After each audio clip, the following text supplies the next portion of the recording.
द्वापर युग में पांडव वनवासी का जीवन जी रहे थे और महाकपटी दुर्योधन हस्तिनापुर में एक राजविलासी जीवन जी रहा था।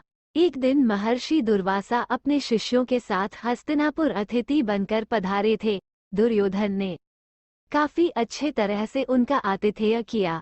इसी पवित्र कार्य के बीच दुर्योधन ने अपने मामा शकुनी के साथ मिलकर पांडवों को परास्त करने की एक नई योजना बनाई।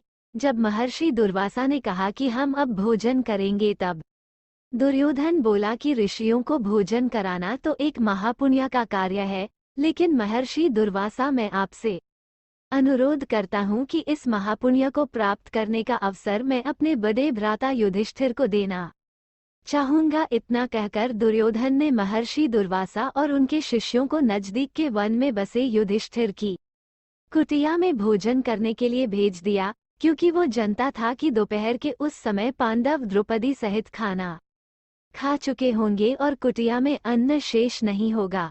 कुछ ही समय में महर्षि दुर्वासा अपने शिष्यों के साथ पांडवों की कुटिया के सामने थे। वहां युधिष्ठिर ने उनका बड़े आदर के साथ स्वागत किया। महर्षि दुर्वासा ने युधिष्ठिर को दुर्योधन के साथ हुआ अपना वार्तालाप बता दिया और कहा कि मैं और मेरे शिष्य स्नान के पश्चात भोजन ग्रहण करेंगे।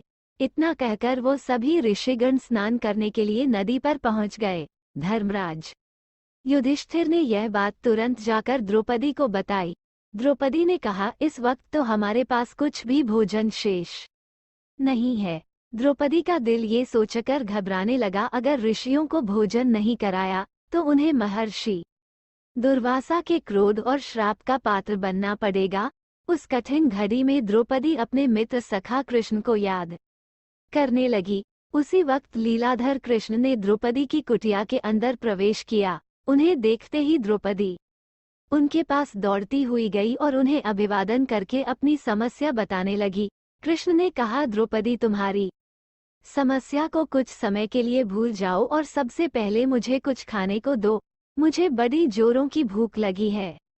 तब द्रौपदी ने अक्षय पात्र लाकर कृष्ण के हाथ में दिया, साथ ही अपनी समस्या भी बताई। महर्षि दुर्वासा और उनके शिष्य कुछ देर में भोजन करने के लिए आने वाले हैं, लेकिन घर में तो जरा सा भी भोजन शेष नहीं है। द्रौपदी की बात सुनकर कृष्ण मुस्कुराए और पात्र में देखने लगे।